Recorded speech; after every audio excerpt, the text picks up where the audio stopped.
Dispute आज भी Pakistan India के दरमियान में मौजूद है, लेकिन आज़ाद जम्मू कश्मीर गिलगित बल्तिस्तान उस एक फैसले की वजह से आज आज़ाद है, भारतीय तसल्लुत से बाहर है। एक दो बातें मैं ज़रूर करूँगा। What has happen to India, India में क्या हुआ है।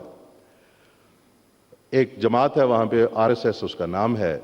1925 में ये सामने नज़र आना शुरू हुई, जो कि हिंदू सुप्रीमेसी पे बिलीव करती थी, और वो चलते चलते इंडिया की बॉडी पॉलिटिक पे हावी हो गई। पहले वो हावी नहीं थी, वो आहिस्ता आहिस्ता इंडिया की अंदर शायद मौजूद थी, बहुत डीप इनसाइड उनका इन्फ्लुएंस बहुत ज़्यादा था, लेकिन अब वो इंडिया की बॉडी पॉलिटिक पे हावी हो गई ग्रेजुअली। और पिछले 10-15 साल में, 12 साल में उनका पूरा तसल्लुत है इंडिया की बॉडी पॉलिटिक पे, इंडिया की गवर्नेंस पे, इंडिया की इंफॉर्मेशन स्पेस पे और इंडिया की जुडिशल स्पेस पे। They have complete control over that, and that is Hindu supremacist party believing in Hindutva, believing in अखंड Bharat.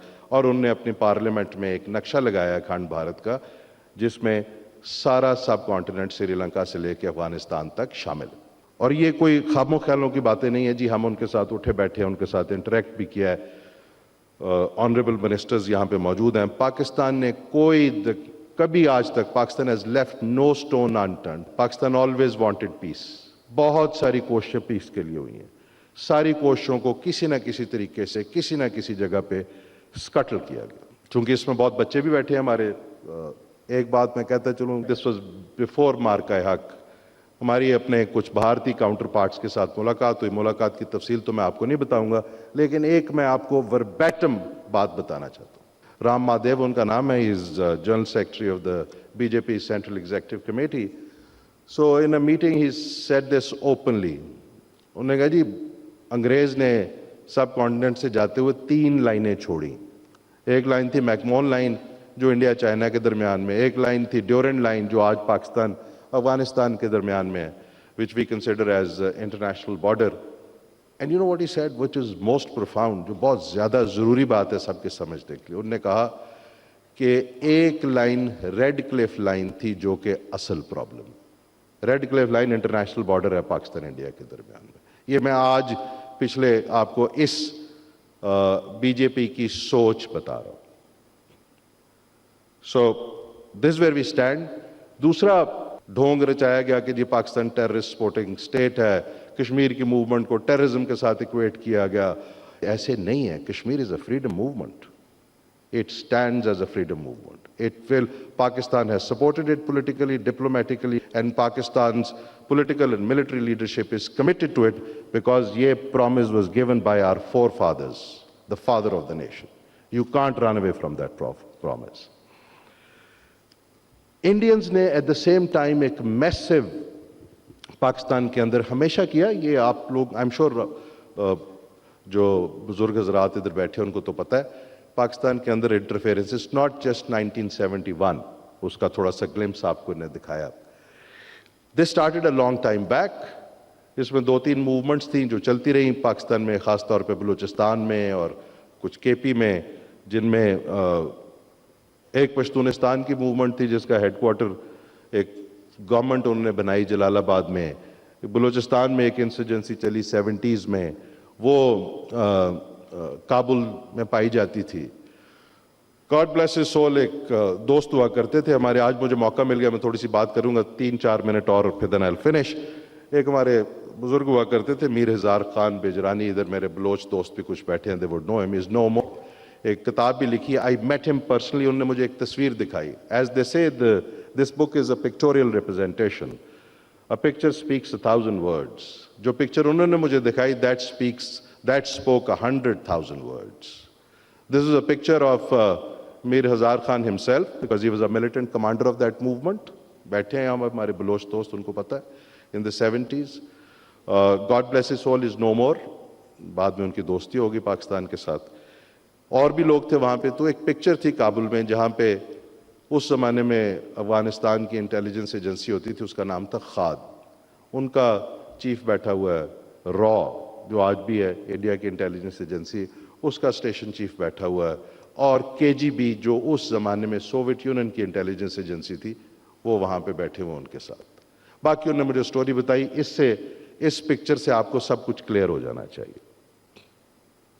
So the point I'm to make is that this effort of the Indians is going on for a long time and it is still going on in various forms and shapes.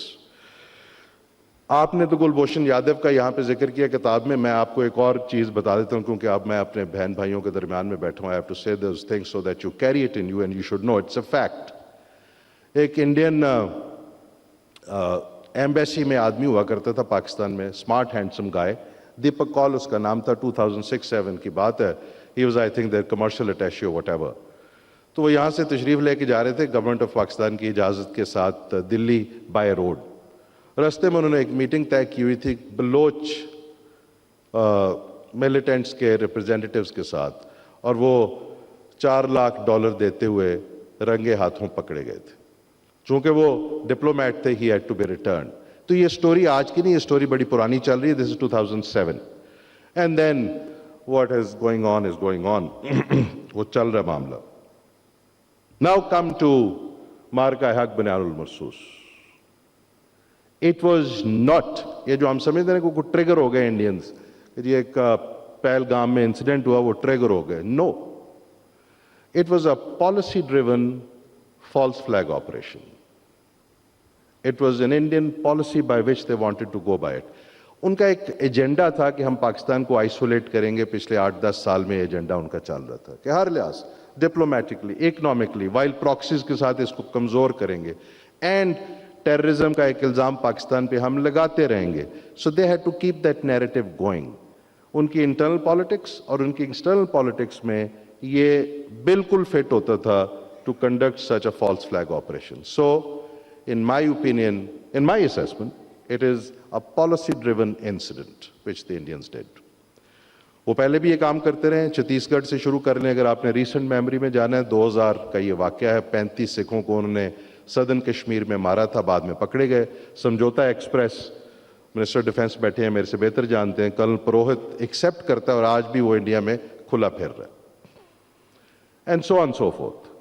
So it's a policy driven incident. It was a state policy. The policy failed because the response of the international community, the truth cannot be hidden. सच्चाई में और झूठ में फर्क इतना है, क्योंकि आजकल we live in the post truth world, social media, ये है वो है. Truth will always stand its ground.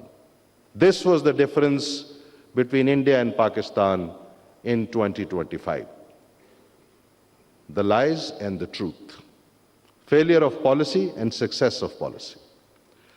और यहां से वो चीज शुरू होती है. उसके बाद पॉलिटिको डिप्लोमेटिक फ्रंट एब्सोल्युटली, चूंकि ट्रूथ पे बेस्ड था, prime minister of Pakistan, the other components of the state, the entire nation, they all stood together and your narrative based on truth. और बड़ी साफ बात कि यार ये है, आप न्यूट्रल इंक्वायरी कराएं, we are ready to cooperate. They ran out. They didn't want it because उनकी पॉलिसी में फिट नहीं हो रहा था. It was a failing policy. So Pakistan ने उनको डिप्लोमेटिक पॉलिटिकल फ्रंट पे डिफीट किया. Military, they went ahead, and military, it was a disaster.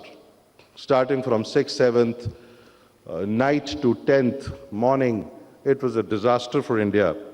I think, मुझे ये कहने में कोई आर नहीं है, यहाँ तो उनकी मिलिट्री के ऊपर उनकी पॉलिटिकल लीडरशिप ने वो वजन डाल दिया था जो वो उठा नहीं सकते थे. यहाँ they have become delusional. So militarily they were defeated fair and square. Information campaign, वो इतना stupid propaganda था कि उससे ना सिर्फ जो वो कह रहे थे, उन्होंने अपना स्टेचर भी डाउन कर लिया. पाकिस्तान बड़ा कैलकुलेटेड, साफ बात, ministry of Information, Defense Ministry, ISPR. Clear baat, our media absolutely responsible. जो ठीक बात है वो, no hubris, no nonsense, and Pakistan stood tall. Congratulations to the entire Pakistani nation. आखिरी बात, it is not over yet. We have to be prepared. We cannot take chances. We cannot lower our guards. Pakistan हमेशा जिंदाबाद.